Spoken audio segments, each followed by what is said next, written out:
Everybody like that so far? Yeah.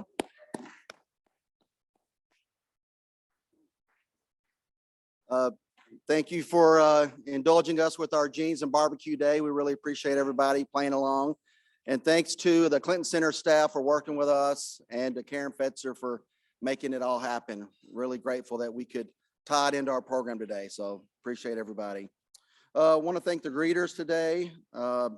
Alex Talley, Ken Estes, and Rick Fleetwood. And did I see Lena Hayes there?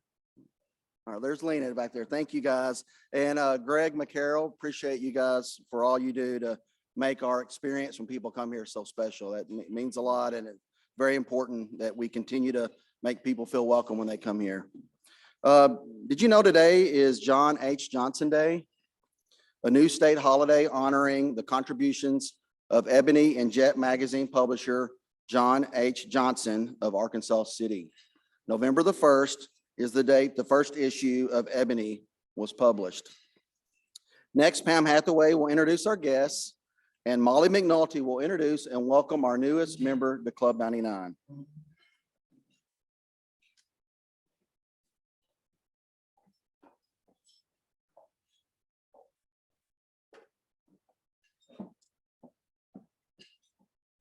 Good afternoon, Rotarians.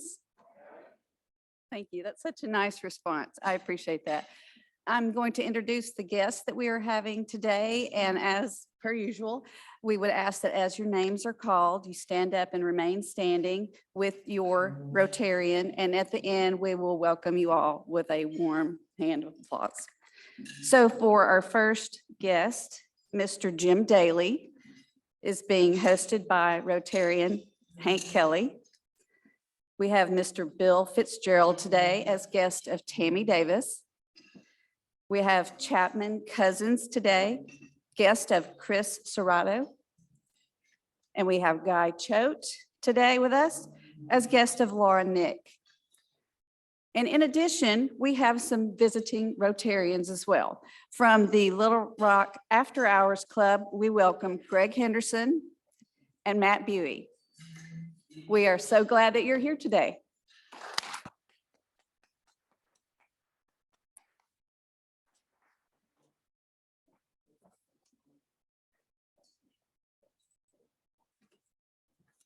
Good afternoon.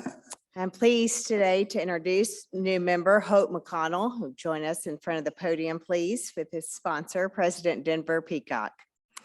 Holt, the Director of Market Strategies for Mainstream Technology, is a native of Little Rock.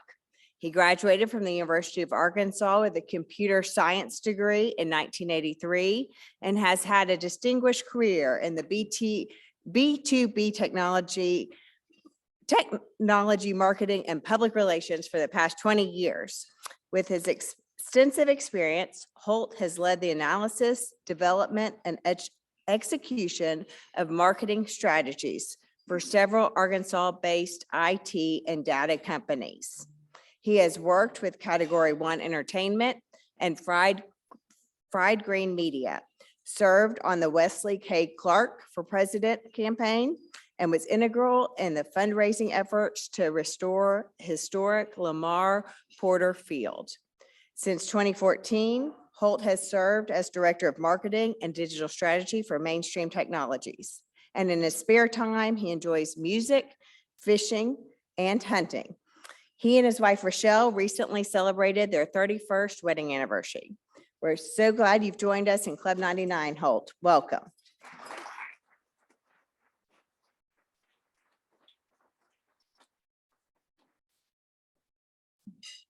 Thank you, Pam and Molly. Our new member streak, still alive, 16 weeks. Congrats to Holt. Welcome to Club 99. Next, past President Jeff Hildebrand will give an update on how we can support the Broyles Award, and District Governor David Menz will provide a District 6150 announcement.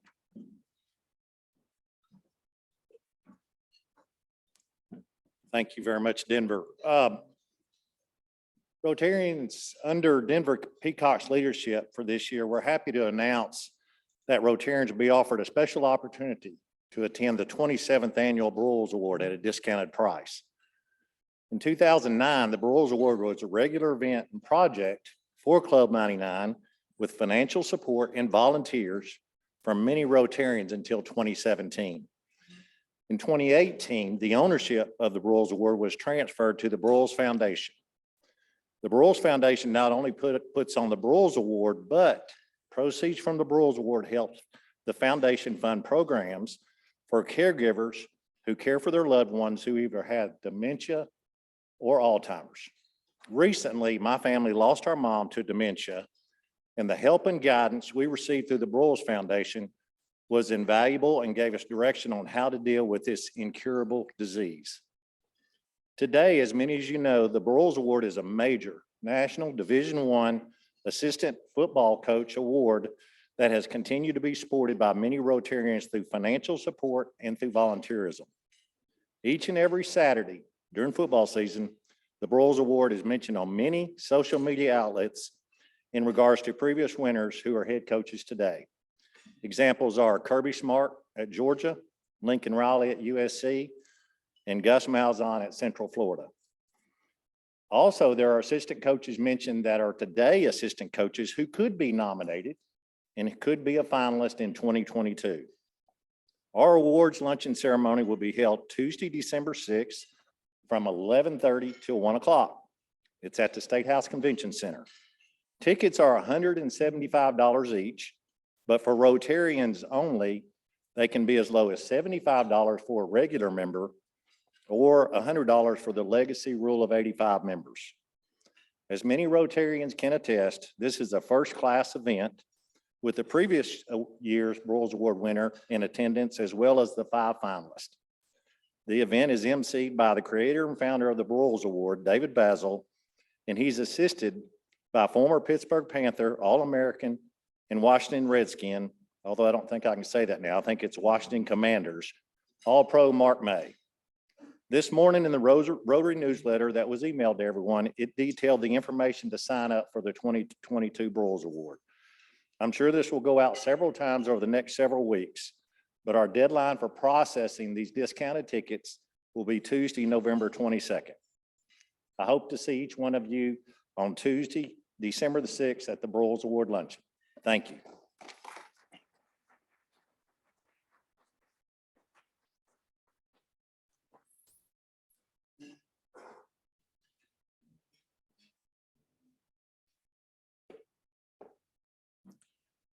Last year, James Arbuckle instituted a district fundraiser called Anywhere in the World.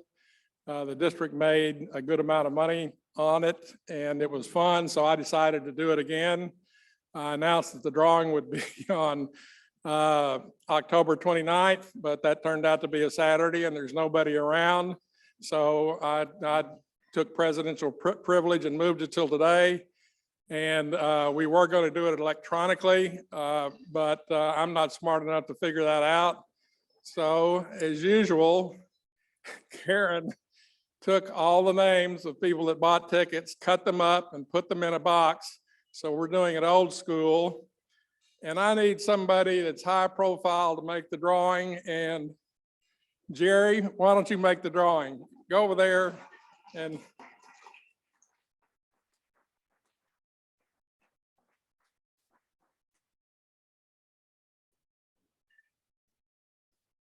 this one. And this is from anywhere in the district. I hope I recognize the name. Rotarian from Helena, Holt Pittman. I will call him this afternoon and give him the good news. And thank you for everyone that participated.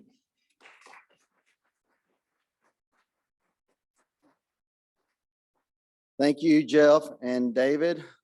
We had a fun night last week celebrating Governor Men's and the 20th anniversary of our Romanian Farmers Feed the Children project with Heifer International. If you were there by chance, would you stand up real quick? We can just thank you for being a part of that. Thank you.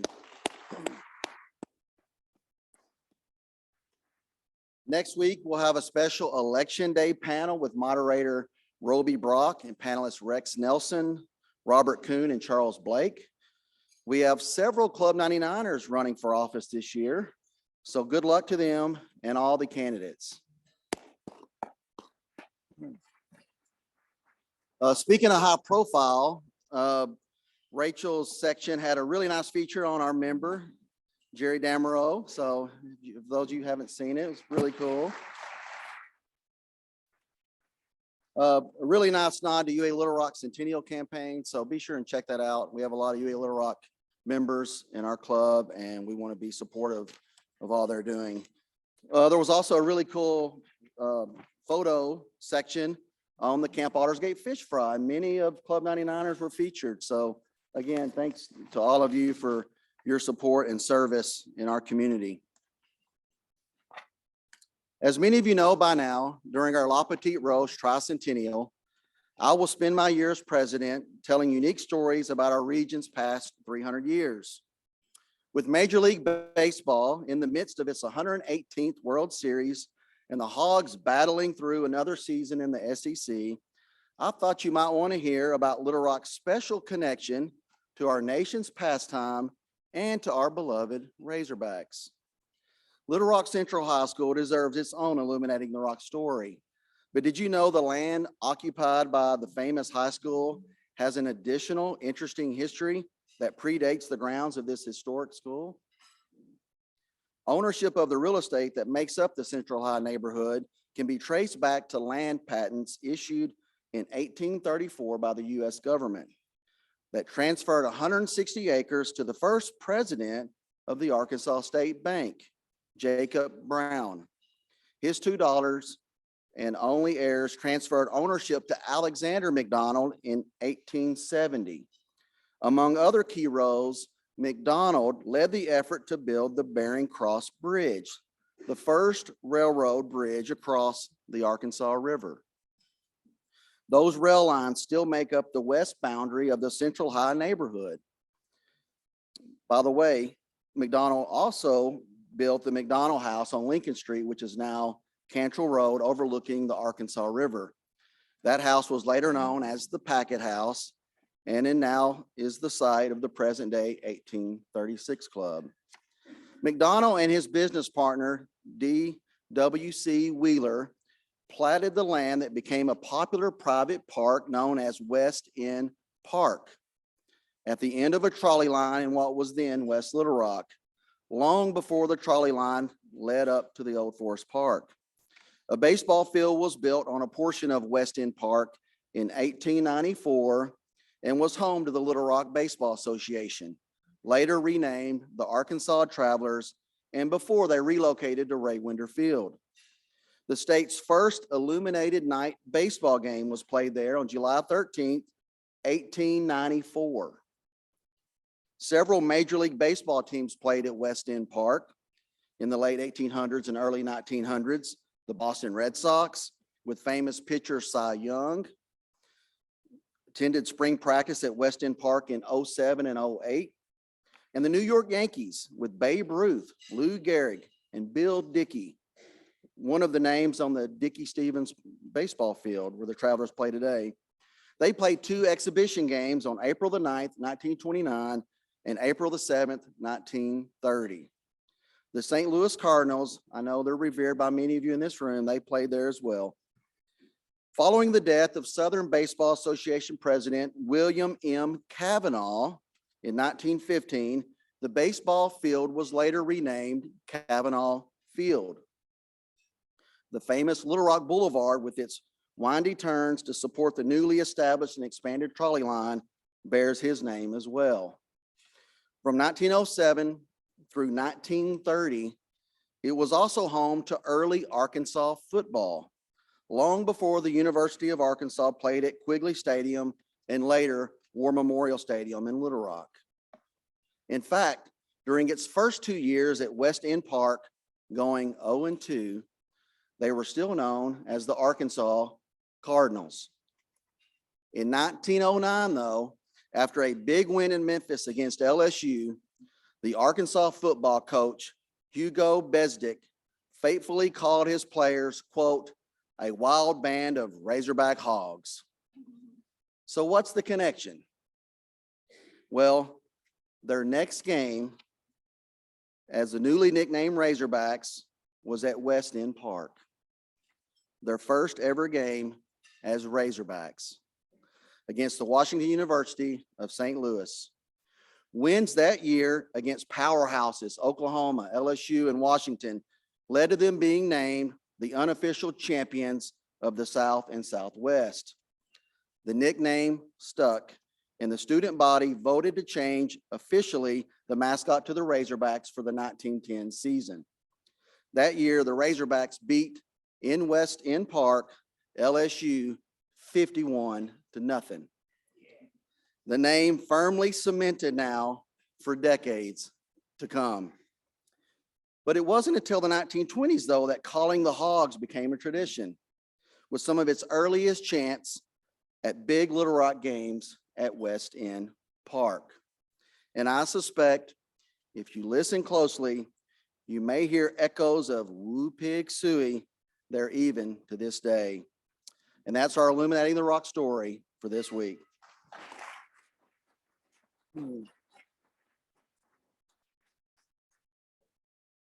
Next, past President Hank Kelly will introduce our special Blue Jeans and barbecue program.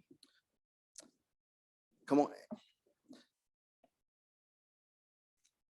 And as he's coming up, we're going to play the trailer of the VU.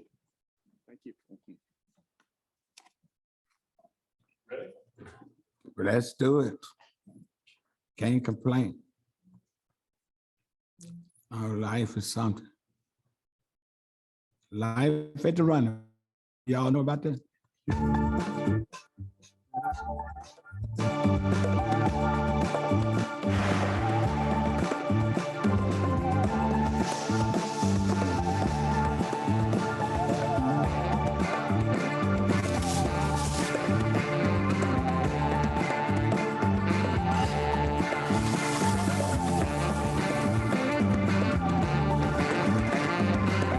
Come to Memphis, you got to go to racing. If you come to Memphis, you got to come to the booth.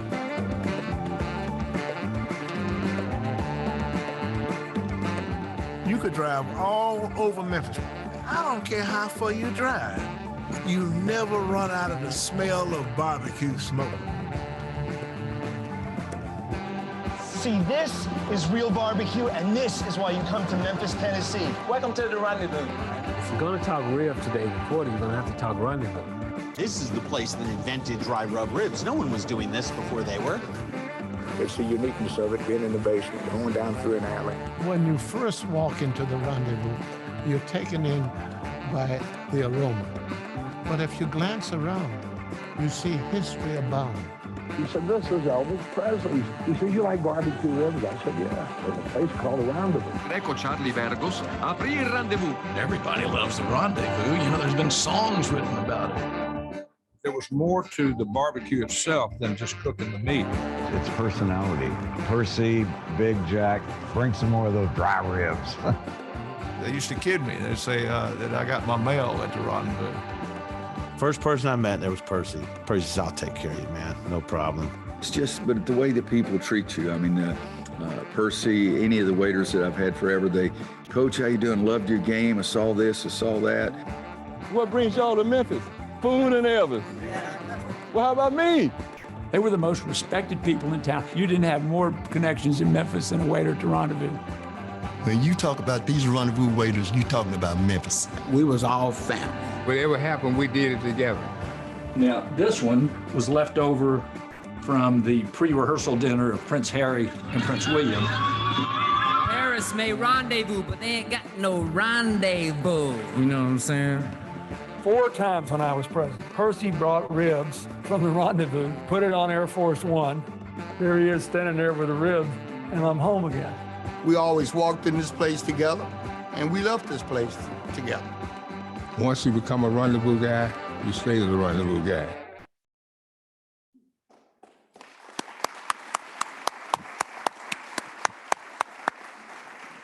Well, ladies and gentlemen, fellow Rotarians, it's with great pleasure that I bring you today the artists that helped put together the VU. And it's just 3 days before the Arkansas Cinema Society Film Land will be displaying this film on Friday afternoon. I sure hope you'll make plans to attend that. And speaking of where it's going to be, Remember the thing about public-private partnerships we talked about a few years ago. If it weren't for cows in the Ron Robinson Auditorium in downtown Little Rock, it'd be awfully hard for this filmland to be featured here today. So first, I'd like to introduce you to Jack Lofton. Jack was with us along with Jeff Daly a year ago here, featuring some of the films that they've done, but they're back. And I'm so delighted. Jack was born in Memphis and raised near Hughes, Arkansas on a farm. He's a film producer and director with Mudroom Films. For his first film project, he embedded himself with the Westboro Baptist Church for a short documentary, God Hates Gaga, about a family's picketing of Lady Gaga concert in Kansas during one of the worst blizzards in history. He then went on to produce the HBO documentary All About Ann, featuring Governor Ann Richards of the Lone Star State, that featured Willie Nelson, Dolly Parton, Bill Clinton, and Tom Brokaw, and premiered at the Tribeca Film Festival and won an epic award from the White House Project, which is a not-for-profit devoted to putting the first woman in the White House. Jack has also served as executive director for 5 years to transition the Little Rock Film Festival from a startup just 5 years ago to one of the premier Southern film festivals of the South. Top 25 film festival worth the entry fee to go to was quoted by Movie Maker magazine. He's now active in building the Arkansas film community, and the evidence of that will be seen today. He was named by Arkansas Business as one of the 40 under 40 back a few years ago, and was credited, maybe one of his great film attributes, of being a stuntman for Joaquin Phoenix, stand-in on Walk the Line. Jack, on the sideline, has a law degree and a master's from the Clinton School of Public Service, where he studied the power of film to bring about social change. Today, he's in the production as a producer of The View and also a film called King of Torts, The People versus Profits, about major league trial lawyers who fight global corporations that put profit before people. Next, my nephew, Jeff Daly. Jeff learned his filmmaking early over on Hayfield Drive, thanks to his father, Jim Daly, who's with us here today, where he and his brother experimented with all kinds of films. But one of his first films was Friday the 13th, made with 8mm home projects. Jeff attributes his dad's view and his eye for art and photography as getting him inspired to do many things with his career. He's been working now for over a decade as a cinematographer and director, capturing visuals, interviewing subjects, shooting documentary films, and helping clients connect with their audiences through film and video. Jeff was born in Little Rock and spent the majority of his early career working as a writer in public relations. Jeff has many Fortune 500 companies, national not-for-profits, and film directors across the country to help him connect with their viewers on the internet through social media and documentary films. In recent years, Jeff has teamed up with Mudroom Films, as you'll see, to launch a slate of feature documentaries, including The View and King of Torts. A few of Jeff's other documentary clients include Virgin Galactic, Disarming Films, Penny Lane, and Rebecca Camissa. Jeff served as second unit director of photography on West of Memphis, a film by Amy Berg, Peter Jackson, and Fran Walsh. Finally, our moderator today is Spencer Adams, is a native of Little Rock and founding board member of the Arkansas Cinema Society. Andrews currently works as director of marketing for BSR REIT, a publicly traded multifamily real estate investment trust that's near and dear to my heart as an investor, and thank you, Spencer. His corporate marketing career includes long stretches at Verizon and in NASCAR. Check out Spencer's website. You'll see he's got a driver that's special driving his cars. Andrews received his MBA from UA Fayetteville and is also the owner of Andrews Autosport, a national touring race team based in Arkansas. Now, ladies and gentlemen, would you please welcome these three men to the stage?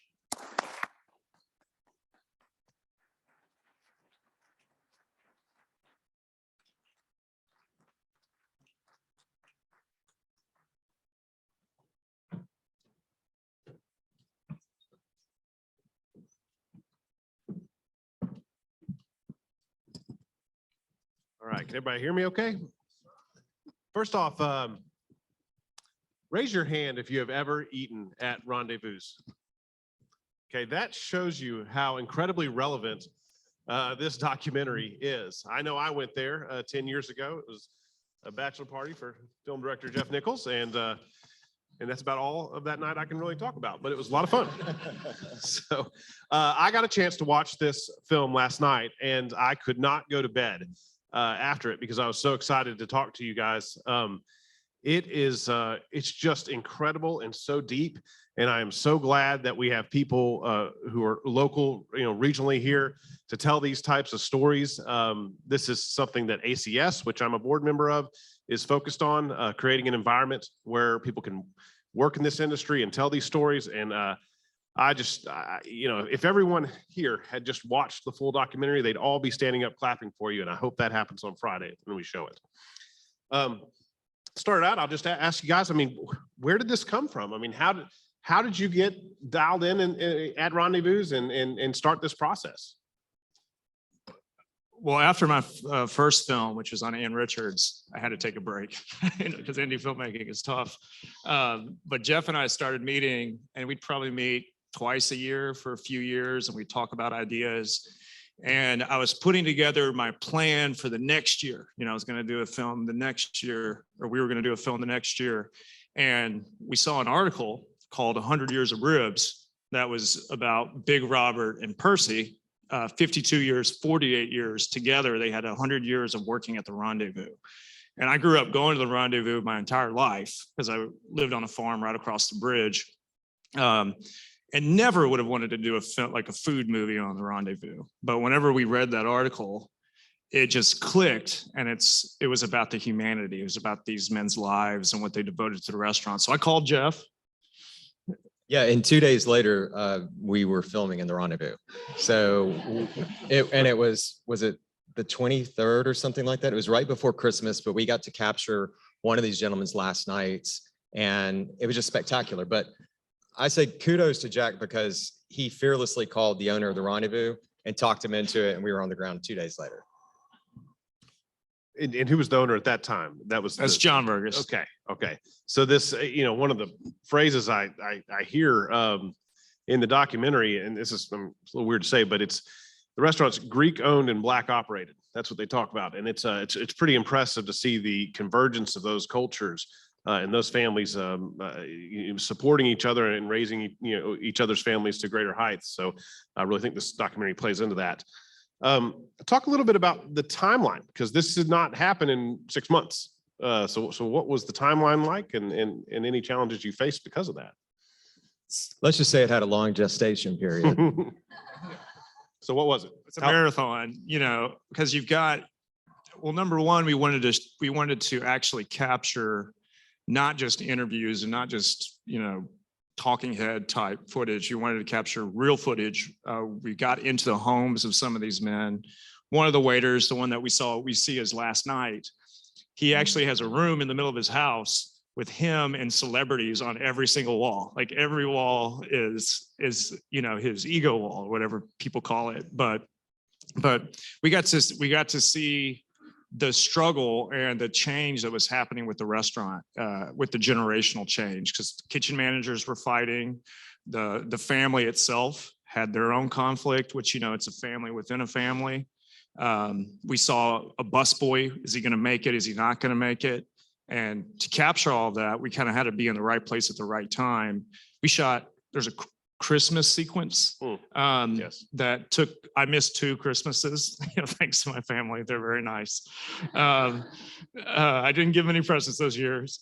But we sacrificed a lot. It was a lot of hard work, but Jeff, then after we shot it, we had to edit it, and the editing itself took about 2 years because if you just sat down and watched the footage, it would take you a month if you were doing 14-hour days. So the time horizon here is 5 years, right? Right.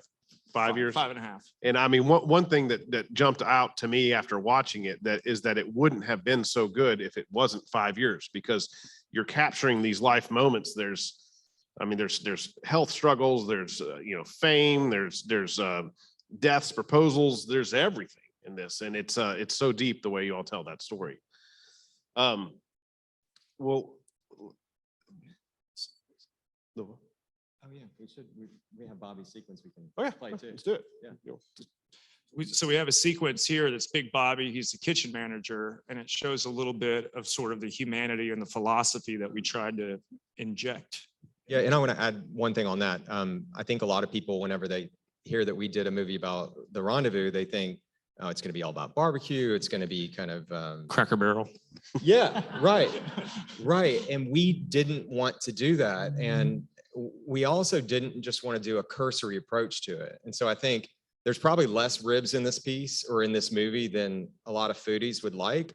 But we hope that people who love The Rendezvous will love this movie because of its humanity. We hope people who hate the movie, or hate the VU rather, for its ribs, we hope that they'll love the movie too. So yeah, do we have that clip? 7 O's, 1 egg, 1 shoulder combo, 3 shoulder plates.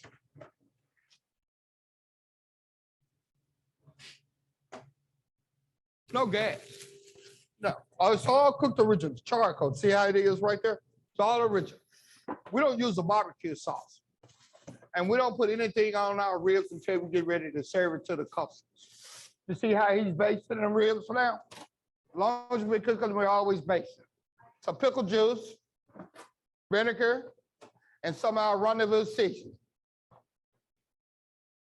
And we don't really like to say dry ribs, because when you say dry ribs, people think you're talking about they're dry. No, we use a dry seasoning. And there's a really total difference.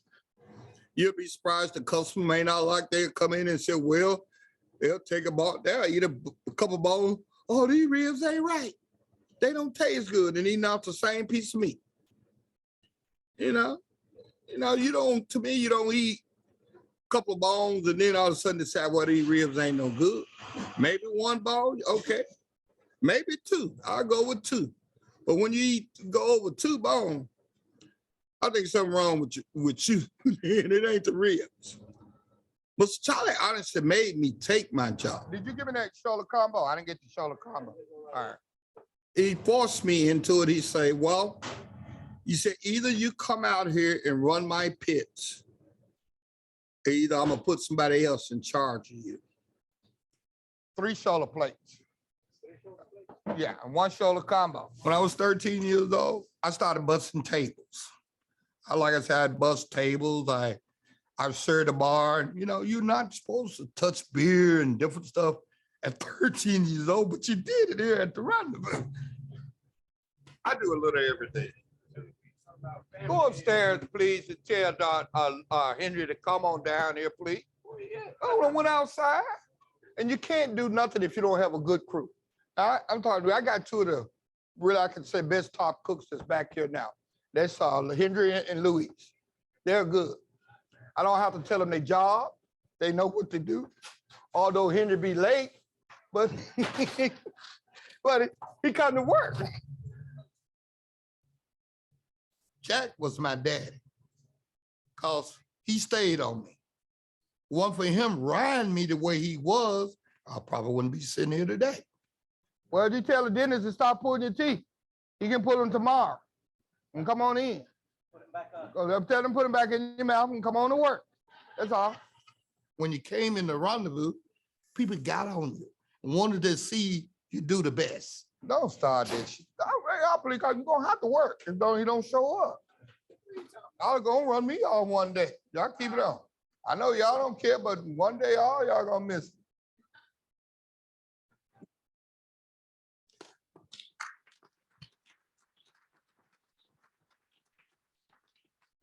That ending kind of strikes me. One of the things I kept thinking when I was watching this is like, this is a fraternity of men. I mean, it's odd for it to be an all male wait staff. Obviously all of them are Black. I think they have a few more now, different folks, but they're hard on each other. They're teaching each other how to work. They're very concerned with the next generation.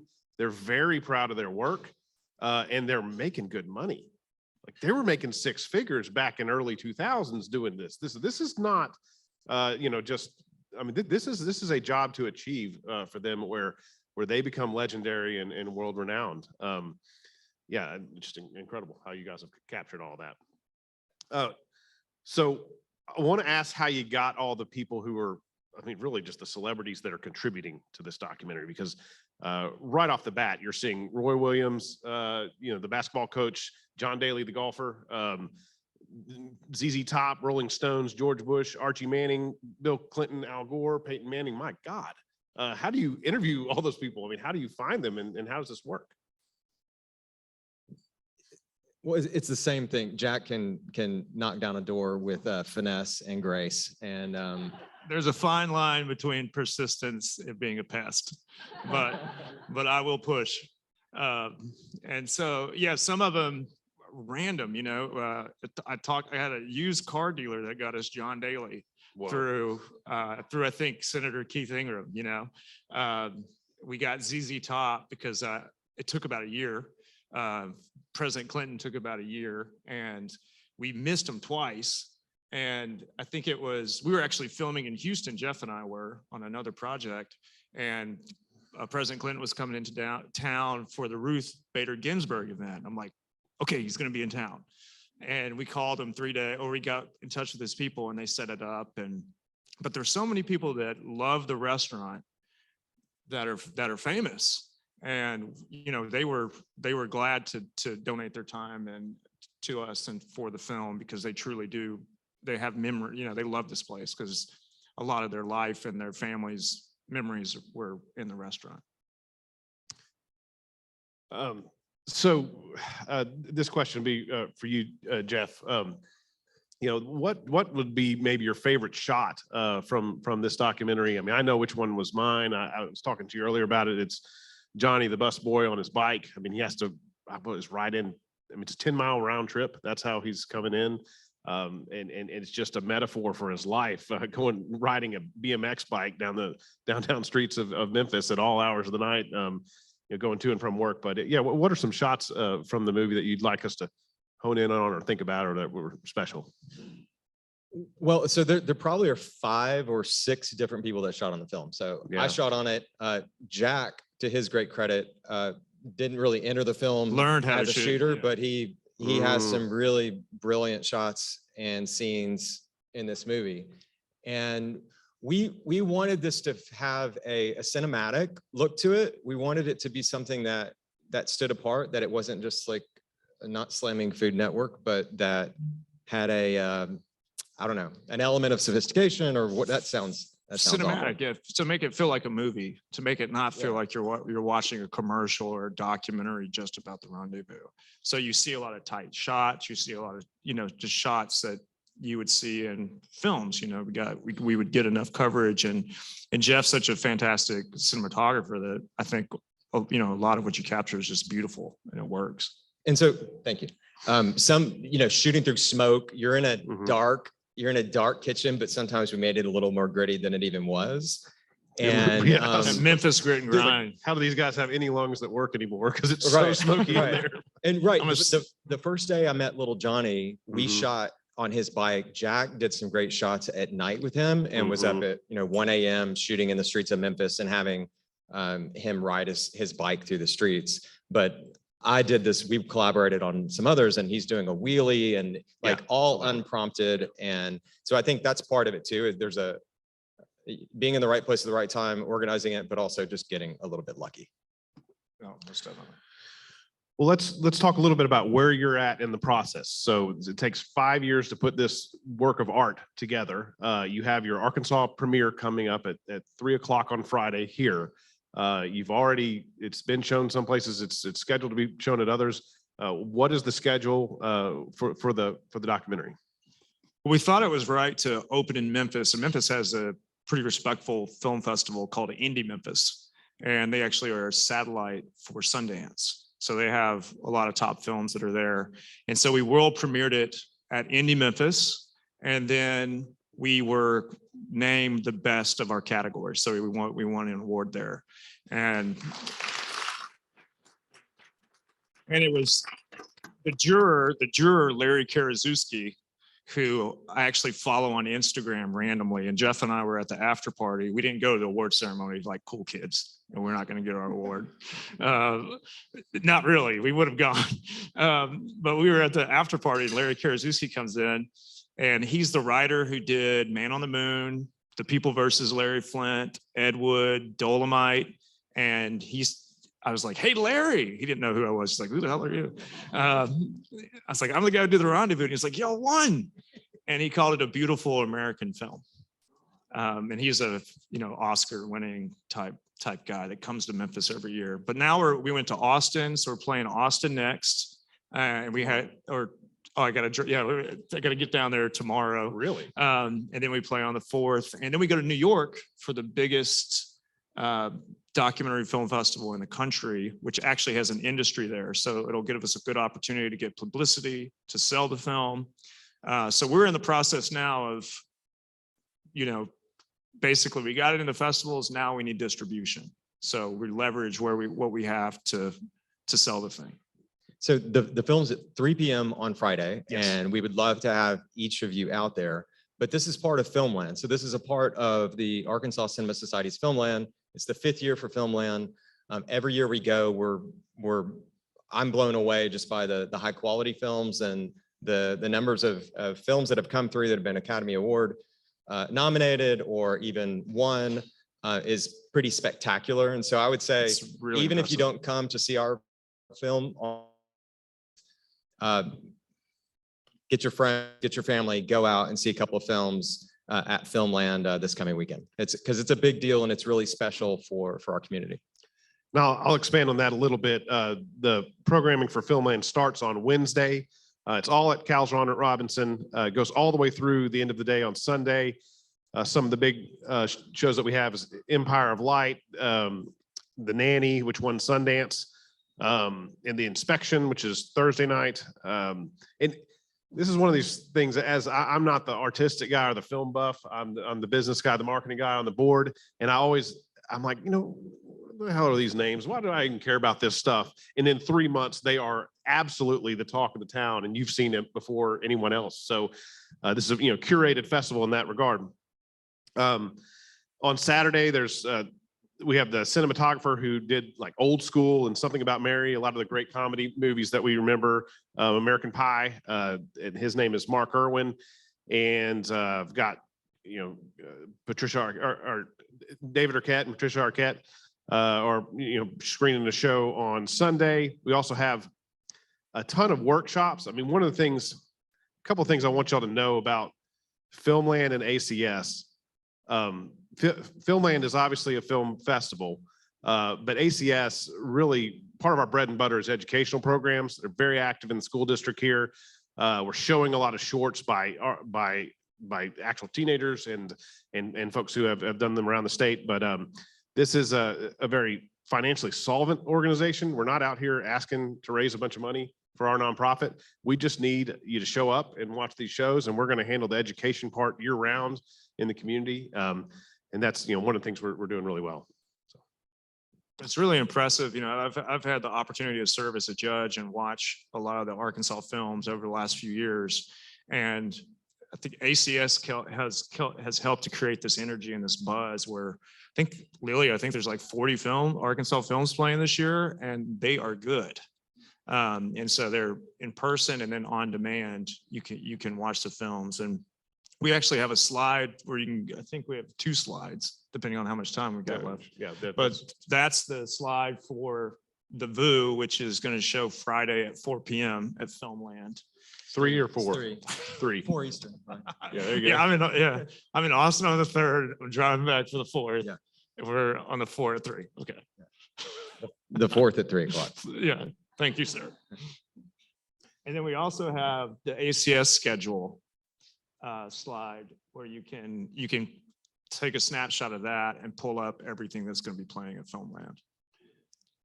And many of y'all might not know, but Jack started the Little Rock Film Festival. And talking about knocking down doors, when I was working at Verizon, I had zero intention of sponsoring that.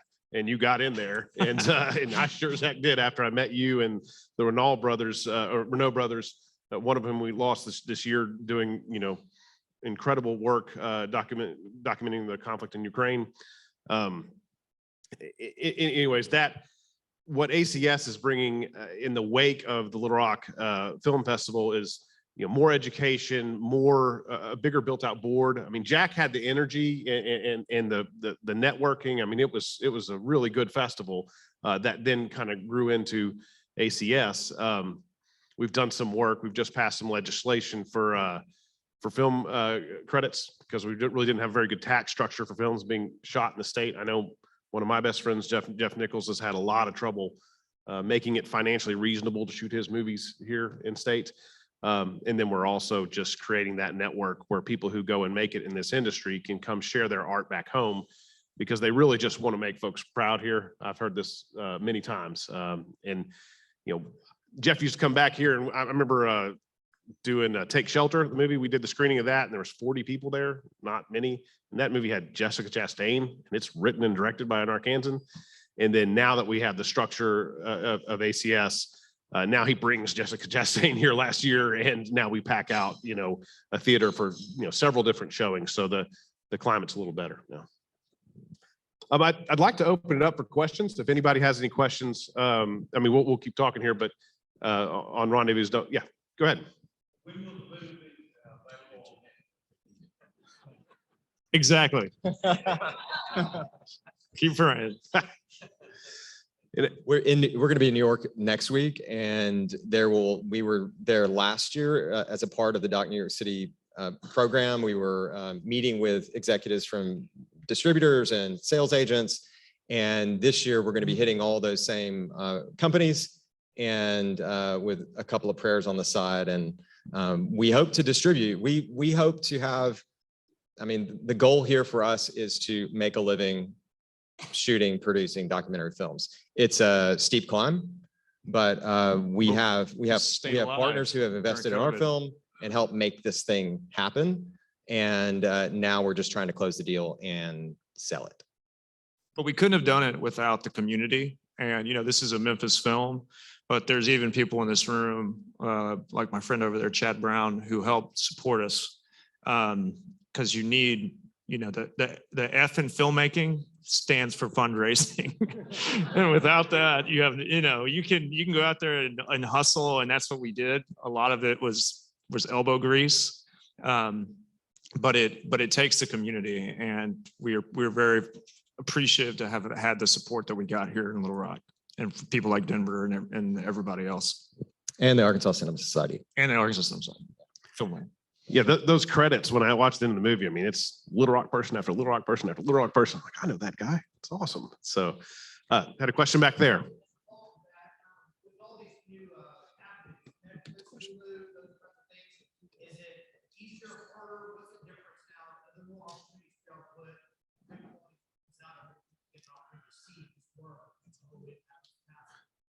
Just to repeat the question, it's about the streaming services and the many outlets that are out there. Does this make it easier for you to get this artwork out, or find an audience, really to purchase it and distribute it?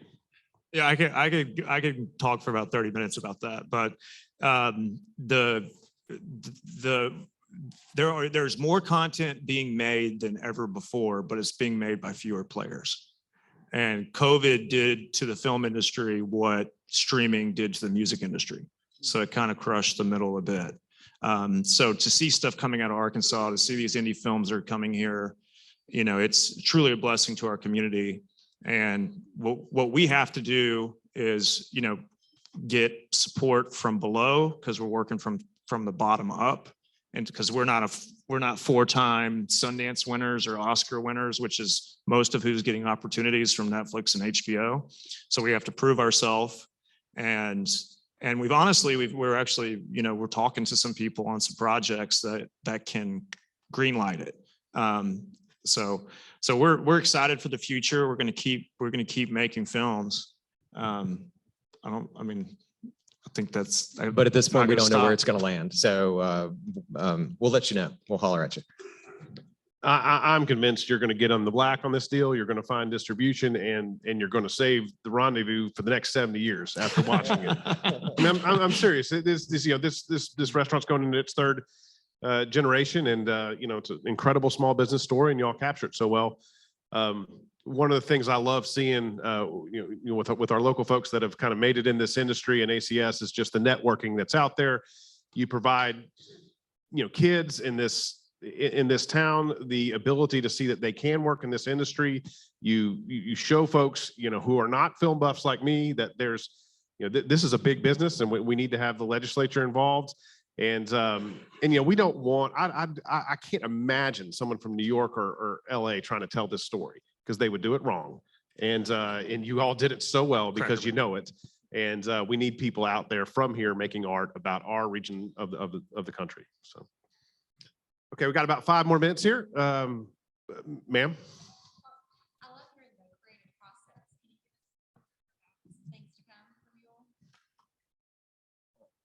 She loves the creative process and wants a teaser of things to come from you guys.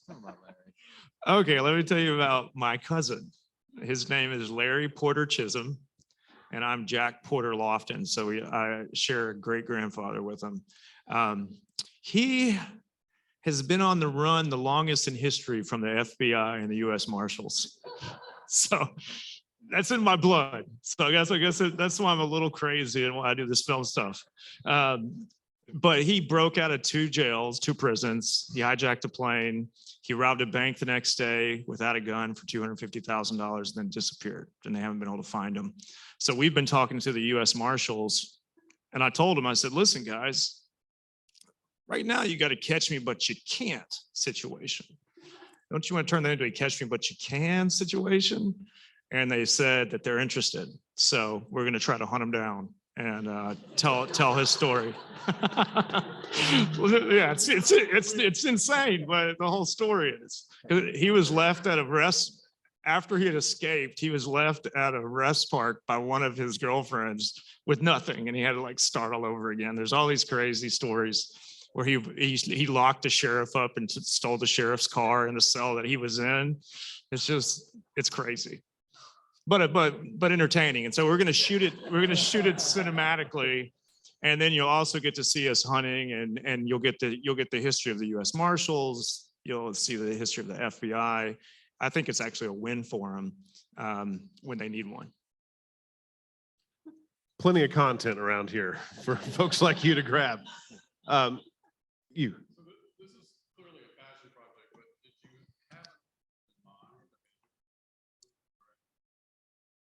Well, Jeff and I I was a stuntman on Walk the Line. I was really a stand-in, but they gave me a stunts credit. Me and my sister she stood in for Reese. I stood in for Joaquin on Walk the Line. But the director of that film is James Mangold. And every film he touches is gold. And it's because he's found a good line between commerce and art. And so when we look at something, we may love the story, but if we can't market it, we move on, we drop it. Because if you can't sell it, if you can't market it, then we know we're not going to get our money back. And we know that we're just going to be putting investors in a tough position. It's already hard enough with something that's marketable. So what do you think? Amen. Got 2 over here. How about you first?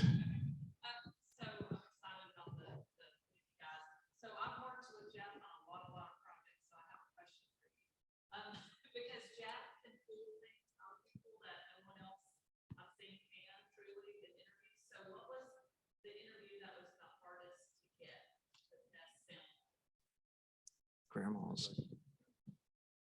Well, I'm going to take the spirit of your question rather than literal. I think that just for me, generally speaking, repeat the question. So what was my favorite moment for?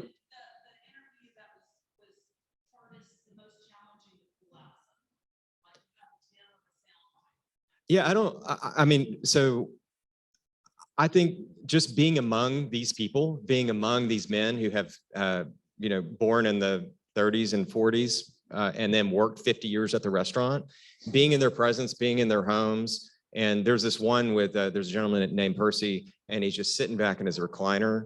And Jack and I are asking questions of him, and the light is just hitting him in the face. And this scene only happens once in the movie, even though the interview was really rich. but just to be there in their presence is a really special thing as a human being, much less to be able to capture it with a camera and then figure out how to use it in a movie. So it's easy to get emotional when you connect with these types of people. It's just a really special thing. Most definitely. And all the waiters just had this, like, Big Bobby. That's Big Bobby. You know, he just projects, and a lot of these men just had their own charisma that came out naturally. But we did go in and we said, we're looking for the HBO version, not the Disney version. You know, like, you know, tell us the truth, talk about the history. Because Percy talks about, you know, first working in the restaurant and first working around white people and what it was like. And so we get into race, we get into, you know, a lot of different subjects, but they were real, and we wanted them to be. We didn't want them to give us the, you know, the corporate commercial version. They gave us the authentic version. Yeah, and one real quick add on to that. So you all laughed at the rib story, the 1 rib, 2 rib, 3 rib, something's wrong with you.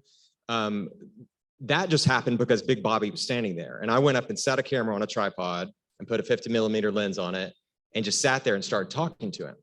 And so that story came out, other stories came out. And so some things you just have to be, again, right place, right time, and then it just happens. Other times he'd say, "Get the hell out of my face." I mean, truly. Oh, so many times. Yeah.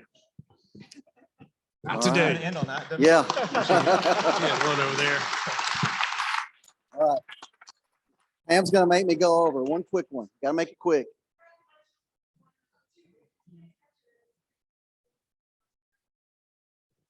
Just email me, Pam.